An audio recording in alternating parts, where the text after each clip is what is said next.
Hello, this is the One Episode Rule, a podcast about first impressions. I am Magpie. I am on that Pluto shit. Yes, I am on it. Pluto. Um, On it like a comet. I Whatever am, that happens to mean. I am on episode 3, and I can't talk about it because it would all be spoilers. Yep, Spoilers. but you did like that. Well, no, like isn't the right word. You hated that one scene. I hated it. I hated it in a way I don't think anybody like intended for me to feel, but I saw a piece of scenery and felt instinctive revulsion towards it. Viewers, it is just a frame where a towering science fiction like forest of steel and glass kind of city has a little fake Bavarian village in the middle of it, and it made me incredibly angry to witness it. But yep, it's Pluto's good though. I need to watch more. These robots are so interesting. So what have you guys been doing? I'm Blackle. I'm currently joining the podcast from my bed because my back hurts. Yesterday, I spent 10 hours in a car. Oh, yeah? Did you go to see the eclipse? Okay. Yeah, I suddenly understand. To Prince Edward County, which is a geological feature of Ontario that, for some reason, evades most people's perception. It's kind of anti-mimetic. But it's a tiny peninsula that goes into Lake Ontario. And so it just so happened to be, like, the best place to go to, like, catch the totality. That wasn't Niagara Falls, because Niagara Falls would have been... Oh, yeah, overflowing with people. Yeah, a total, like, gong show, so... Yeah. We went there instead, and there was, like, barely any people. Going there was, like, there was no traffic.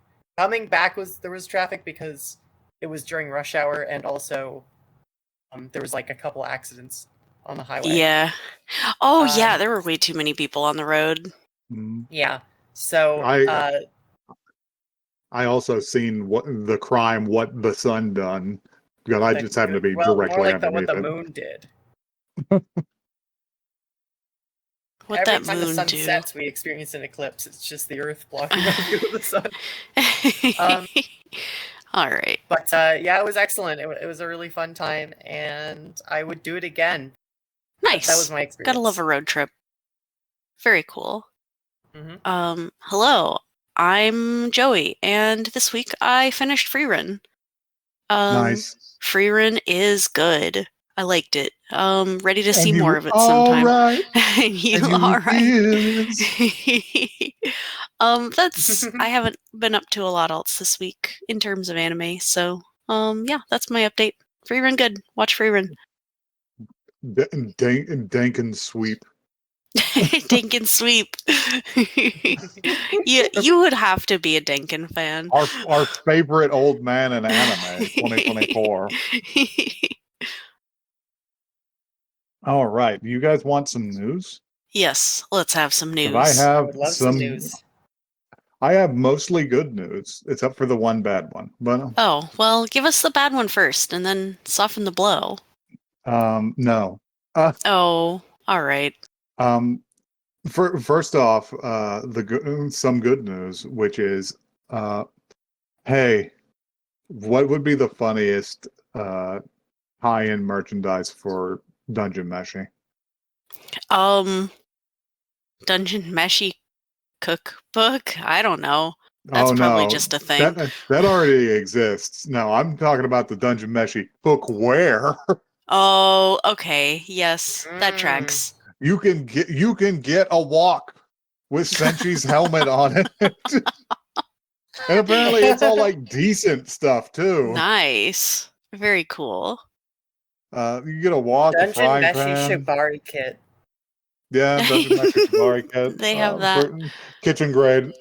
Kitchen grade. The only thing I couldn't say, the only thing I wouldn't go for is the chef's knife, because it's $145, and if you're going to drop that much on a chef's knife, you should probably just get like a traditional professional chef's knife. The known good one, yeah. You can get chopsticks. You can get a cutting board and wooden bowl and plate. Very cool. It's all very fun. I love that. Good If for you you, should- Dungeon Meshi. They've arranged the photographs in a very pleasing way. Mm-hmm.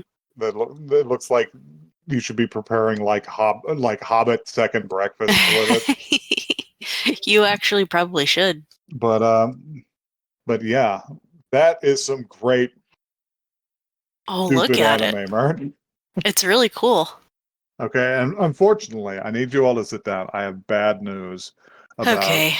Hatsune Miku's U.S. tour, Oh no. I which heard about is this. that attendees have reported that the event promoters have somehow confined Miss Miku to some sort of awful television screen instead of allowing her to perform on stage like usual. And everyone's like really bummed out that they're not doing the hologram thing. Bad naughty Vocaloids get sent to the They get television. sent to the plasma Television, screen, yeah. No. and they don't get to be a Pepper's ghost. Aw, free her. That sucks. Like That sucks. if you're gonna fucking throw a concert with a fake woman, you better have a You better hologram lay for these into it. motherfuckers. You better lean into it. Why? They've done it before. Why are they changing it? I don't know. It's a bad idea. Ugh, gross. But I'll bring us back with some I want to say good, but also I feel slightly threatened news because I've seen some of G Gundam. Hey, for their 30th anniversary, it seems like they're gonna make more G Gundam content. What? They recently did an interview with the voice actor for Domon, the main character, who revealed, yeah, I think we're doing some more stuff. They made a special logo for it, and also I was told to share these with you, and they are sketches of a new character who has never been in the anime. Oh, very cool. So we might be making a new story. More Gundam. It's just like I love Gundam. G Gundam is unique. It's a weird one. Well, I guess G Gundam we'll have brought to. us Tequila Gundam. I know. I've seen some of those designs, and they're interesting. But on the other hand, G Gundam also brought us Chibbity Crockett, the American Gundam pilot, who Yeah. pilots a Gundam that does boxing and throws footballs. Did you just say his name is Skibbity? His name is Chibbity. Shut What up. was Blackle, we can't. Blackle, we can't. Blackle, stop it. it? Pounding your head Cease. in, smashing you into a pancake. Stop. So anyway, on that light, I wanted to ask you guys the question of, do you like mecha? Do you want to see some more mecha? I like Oh, the boy. sound of mecha. It's the year of the. It's really like a very robot themed year for us so far. It's the year of the machine. It's the year of Wow Cool Robots. So I mean, lay it on us. What are we watching? Okay, because I wanted to show you guys Brave Bang Bravern. What? Never Brave heard of that in my life. Bang Bravern. Brave Well, Bang you're about Bravern. to. Boy, that's a hard one to say. All right, let's Most brave it people up.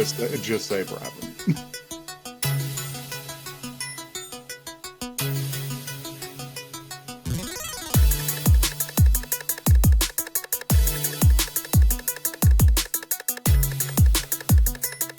The wait is over, Itsami. Yep. So, full disclosure to the viewers, in between the first and second halves of this podcast, while we were watching the show, the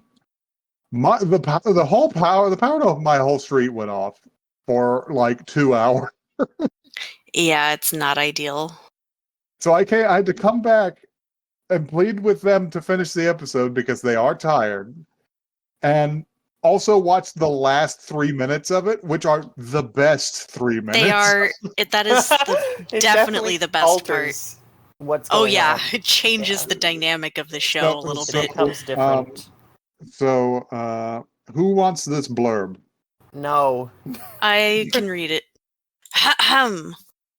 In a world where humanoid armored weapons, known as Titanostridered, TS for short, are used in warfare, troops from various countries converge on the island of Oahu, Hawaii, including Ao Asami of the Japan Ground Self-Defense Force and Lewis Smith of the United States Marine Corps. Isami and Smith cross paths during battle, but suddenly their teams are attacked by an unknown enemy, scattering soldiers and sending their forces into disarray. In order to save their friends and survive on the deadly battlefield, they must fight with every ounce of courage and pride that they can muster.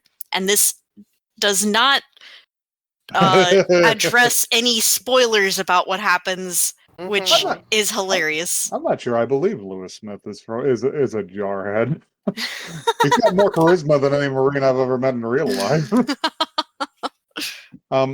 So yeah, we'll do a rundown pretty quick because it is rapidly fading from my memory, so we won't be able to dwell on anything. Mm-hmm. But that's not important. We need to discuss the overall vibe of the show anyway. That's the important part. So yeah, we open on Isami's monologue while he is preparing in a mech. And his Yes. monologue is that ever since he was a young boy, he wanted to be a muscle-bound guy in a red or a blue suit.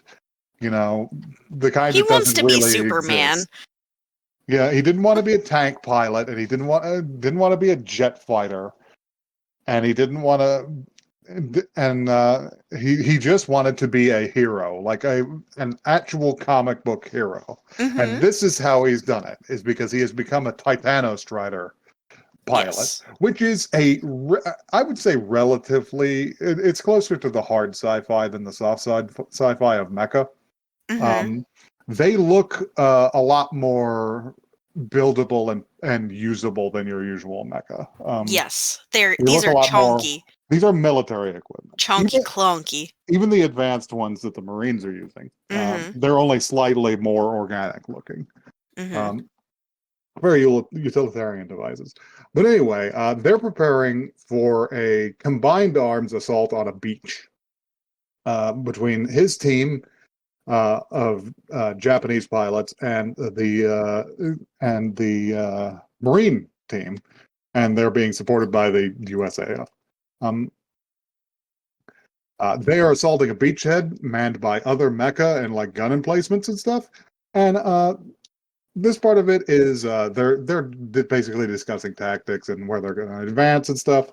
And honestly, there's not much you can say about action scenes whether other than are they good or are they bad.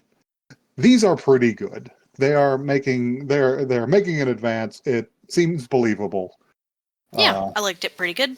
Of course, this being anime, the two hot shots from both teams run out in front by themselves because Isami sees an opening to end it quickly, and the American pilot Lewis doesn't want to be shown up, so he pursues him pretty quickly, and he gets taken out by like an EMP burst, while Isami basically gets a checkmate on the enemy command unit. Mm-hmm. And you're just like, wow, that battle was surprisingly bloodless. And then you find out that, oh, yeah, it's war games. Yeah, it's a training It wasn't real. simulation. And I like the detail that up until this point you couldn't tell, but whenever Yes. Lewis's mech gets up, it's covered in paint. Mm-hmm. Yeah, it was good. It was good. And yeah, they have a little like mech pilot like hotshot moment with each other. Oh, they're going to spend a lot of time in this episode doing that. Yeah. There's a very Top Gun feel. Yes, I was going to say Top Gun. I want to say like this feels like like a Pearl Harbor themed Gundam. Odd. But I don't.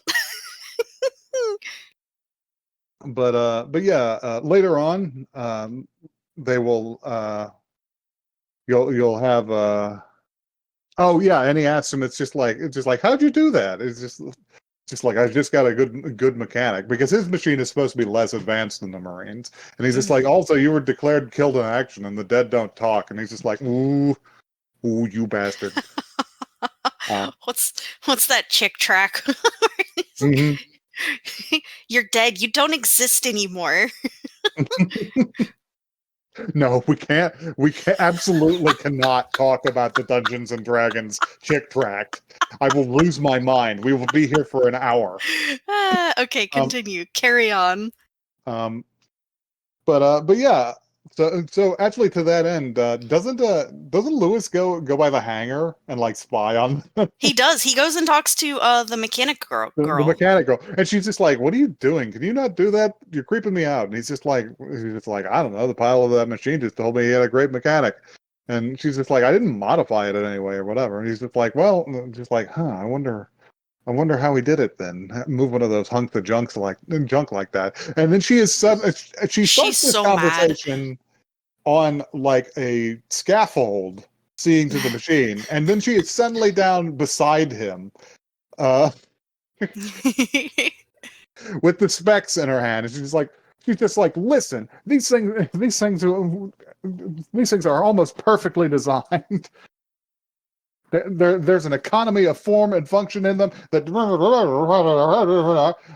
the rotator cuffs and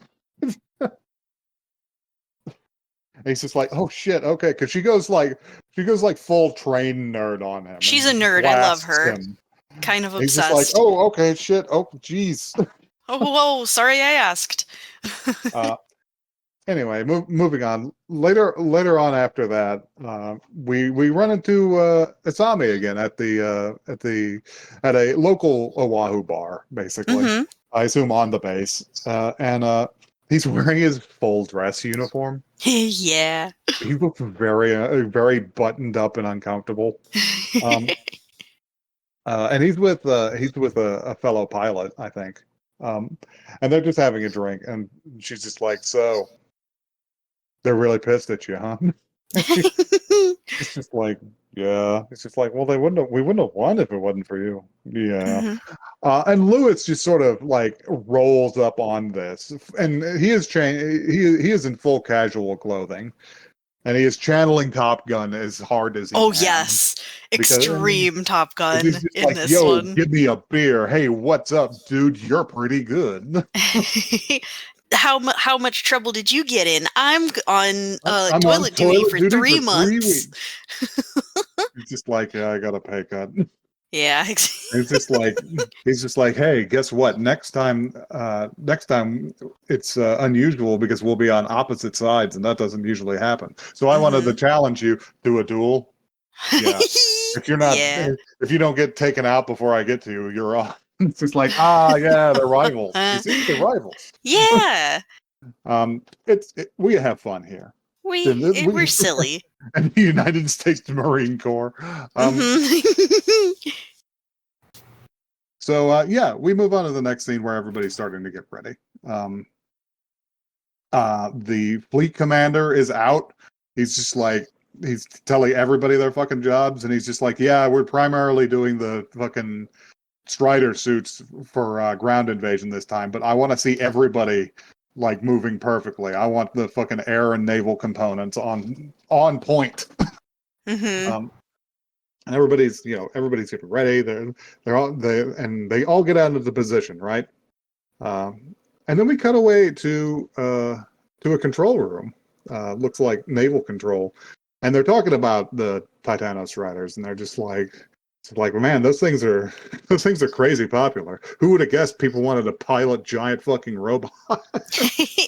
What a bunch of fucking idiots. Because they mentioned that like they have a shortage of applicants for like fucking jet pilot, which is obviously from the real world, right? An overcrowded fucking position, which is why you have to get to like fucking captain before they let you do it. So if there's not enough jet pilots, you know it's a problem. But they're just like, man, what could those guys be thinking? I'd rather be here in an air-conditioned room staring at a screen. And the screen's obliged to make them miserable because they just explode into. It's not as bad as Evangelion, but there are a lot of really alarming graphics. Yes. Yeah, it's just something like warning, bad error, warning, is error. happening.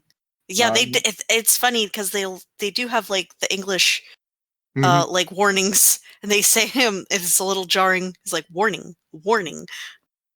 I've noticed that in a lot of Japanese media. I Yeah. think they think warning is intimidating, and they're right. They're right, actually. Mhm. Um, but yeah, because something had just fucking entered low Earth orbit near them, and has simultaneously disgorged about 7 other things that are currently coming down through the atmosphere. Yes, spoilers. It's gonna go bad. And the camera cuts for us to show us exactly what's going on. Yeah, that's a fucking spaceship. That is an obelisk from a portal. So, invaders are incoming.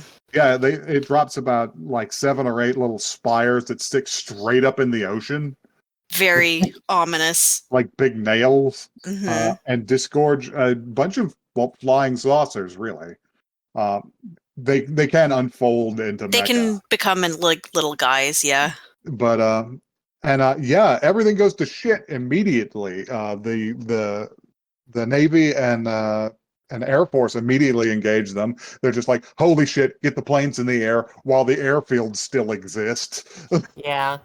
And it becomes clear because someone gets a call that this is not just happening here in Hawaii. This is like across the United States. This is like San Francisco, DC. They We're got to show talking a bunch about of big people's cities getting bunch of hit. people's destroyed like homes and shit. It's real bad. And up in the air, the jet fighters, unfortunately, they're doing their best, but it's not working. 50 what is it, like 50 millimeter cannons are not enough to break these things Nope. because they have shields. They do have shields. I have to stop and talk about the tone thus far. The tone thus far has been very realistic, and that does not change at this point. We are faced with the horror of trying to shoot something with a gun that has brought energy weapons and plasma shields to the fight. We are the humans are hopelessly outmatched. Yep. And it descends. We rejoin our ground combatants because they were already in position and they can't really contact anyone, which alarms the shit out of them. The leaders of both of the Strider divisions basically get in touch over the shortwave radio and just like, we're obviously under fucking attack. We need to mount up, and they're just like, yeah, of course. Yep. I like how like there's no argument here. It's just be like, who's in charge? You're in charge. All right, cool. Yep. It's like, you take the vanguard. We're following up behind. We're gonna look for survivors. You guys engage those things.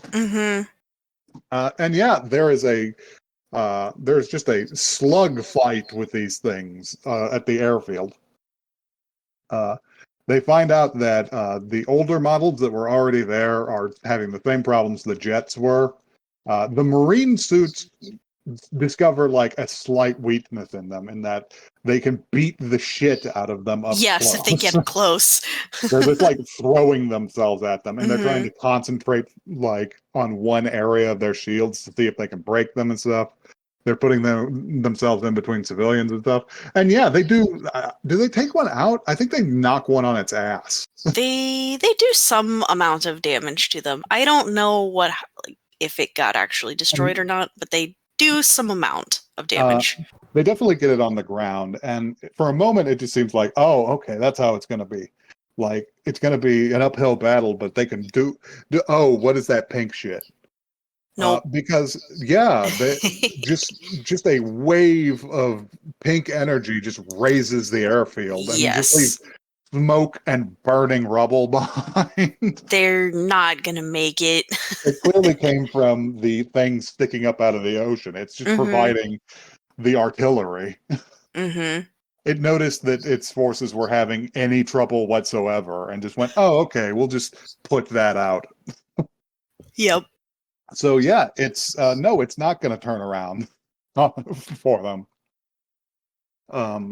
We rejoin Isami, and Isami is being ordered by his commander to leave because he is out of his strider. It is broken, but he managed to get out, and he keeps refusing because he is trying to dig out the female pilot that was with him at the bar because she had stuck in her machine, and she keeps telling him, it's just like, you have to Get go. out of here. They are Get out of going here. to fire again. He And- won't do it. And even his boss is just be like, this is a fucking order. You have to get out of here. It's the last order I'll ever give, so you Yeah. have to follow it. It's dire. And yeah, it looks like it's going to roast him.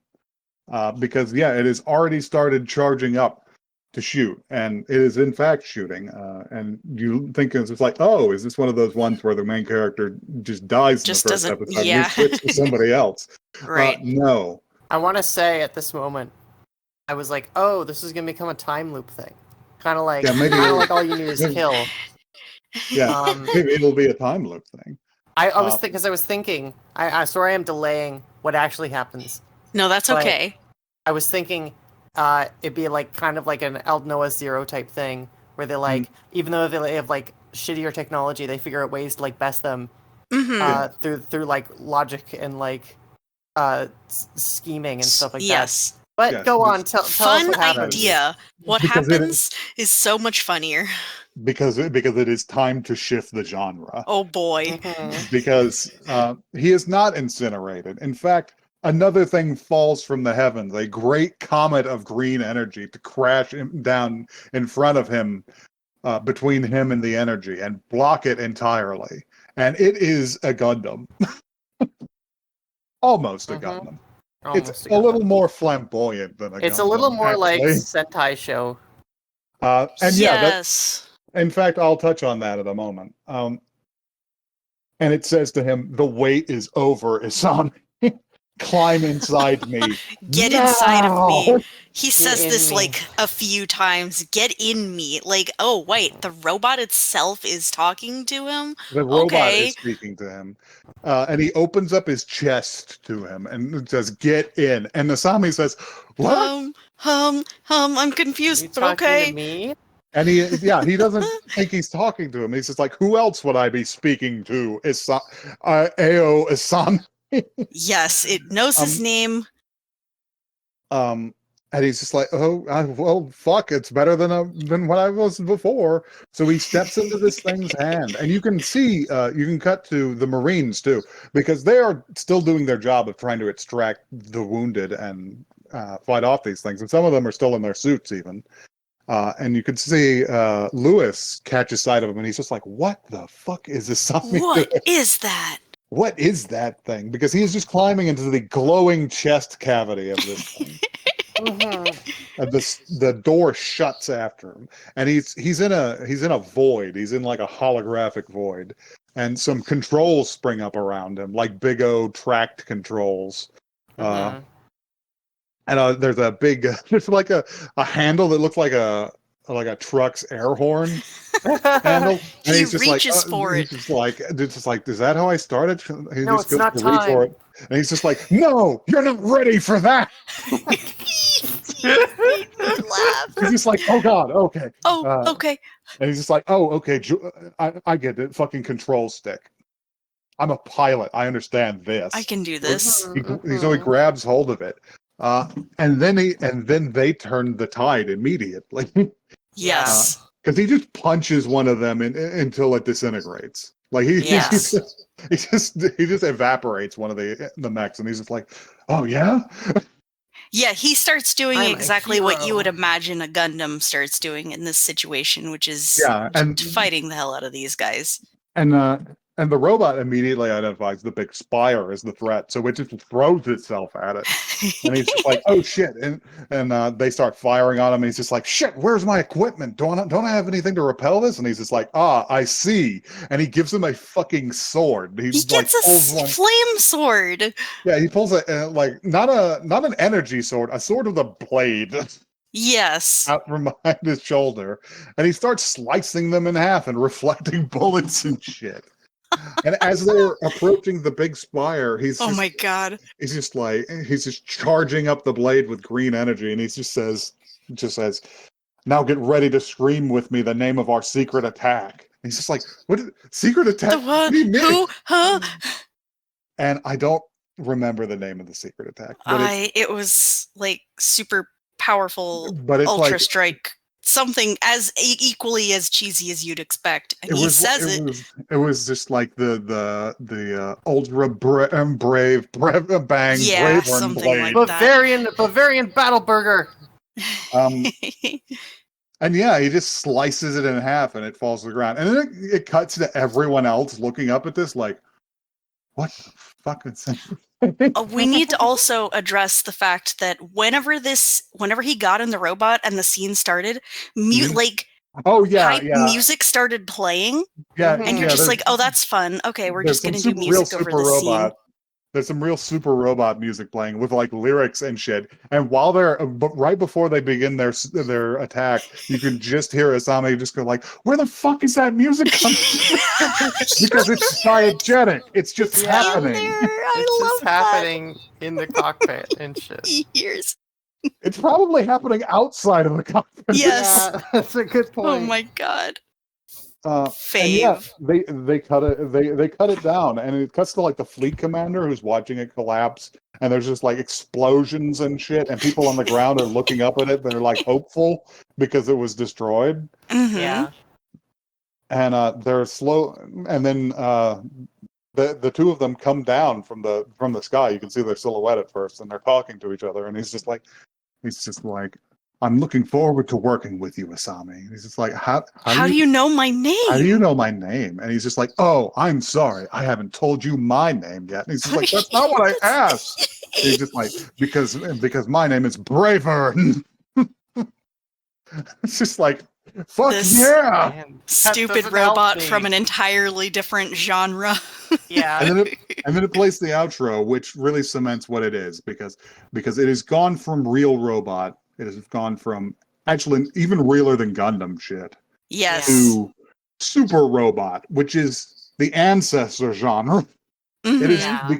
It has become fucking Spider-Man's robot Leopardon or Mazinger Z or something like that. Or fucking giant atomic robo or whatever the fuck that was. Yeah. I'm just like, yeah. So it's incredible. I thought this was pretty competent right up until that moment, and I was just like, I wonder where they're gonna find the humanoid robot, because I knew there was one in there, and I knew he spoke.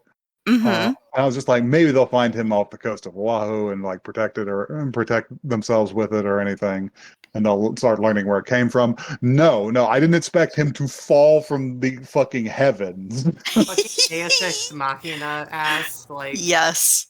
He's just like, I came here for you, Asami. You are the chosen one. You are the chosen one. I did not know what this show was at all, and when the robot started talking, it unlocked a part of my brain that was like, oh right, someone said people ship him and the robot. I would say shipping. That. I would say shipping is probably a little bit of an undersell. I feel like it's just text by the end of the show. Yeah, no, for real. I love that. I love that with every fiber of my being. I need you to know. Yeah. Yeah. I was mentioning to the guys, it's just like, oh, we can't get like hold of the English dub. I don't know if it's out or not, and I don't know how long it'll take to get out because there's some gay shit in here. Y'all didn't think it was gonna be between the fucking man and the 35-foot tall robot, though, did you? Yeah. It's the most pleasant surprise of my entire year on this podcast, maybe. I'm literally so hyped for this show. Like, it's bazonkers. Obviously, I'm going to be watching more of this instantly. I might be obsessed. We'll see. You've been sitting. Listen, I'm not even coming here for the gay. I was already hyped. Listen, I'm not even hyped just for that. Like, everything about this is for me. I can't explain it. It's got something for you if there's joy left in your heart. Oh God. What do you think, Michael? It turned into exactly the genre I don't like. Oh no. Yeah? But even before then, I was like, this is kind of stinky. Oh yeah? No. I thought it was pretty boring, and then it turned from boring into what's the word? Overwrought. Silly? I find that anytime, like, there's that kind of, like, huge power gap, like, I'm the hero, I'm super powerful, I'm gonna save the day. I don't know, I just don't like that type of story. Well, we don't really know how that's gonna play out. Yeah, we don't know that it's that. And also this... No, I know. I'm just saying, like, based on this episode and this episode alone, I don't like it. I need you to, you should acknowledge the fact that every time we cut back to him in the cockpit, he is not being heroic. He is like pissing and shitting and crying. Yeah. Uh-oh. Cursed ass podcast. Yeah. Oh, Joey. Cursed fucking podcast. So yeah, that's a no for you? No for me, I'm sorry. Okay, it's definitely a yes for me and JoJo. So we overruled you. Now you have to watch it. No, that's not how it works. Yeah. So anyway, if you want to tell Blackle about how wrong Blackle is, you can do so at oneepisodecast@gmail.com.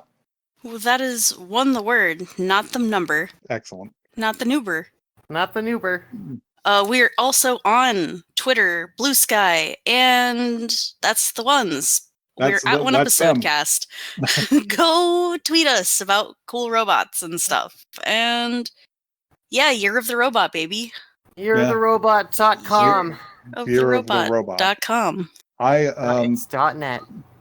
I will continue watching this, and I will continue advocating for it until Blackle stops being a curmudgeon. We'll watch more and give you a report back about how much you should watch it. This is our opinion podcast. I'm just bullying you. It's for comedy.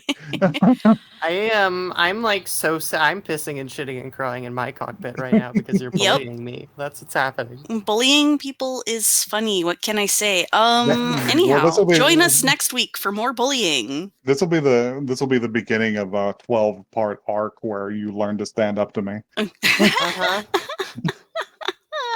With the help of a talking gay robot from outer space.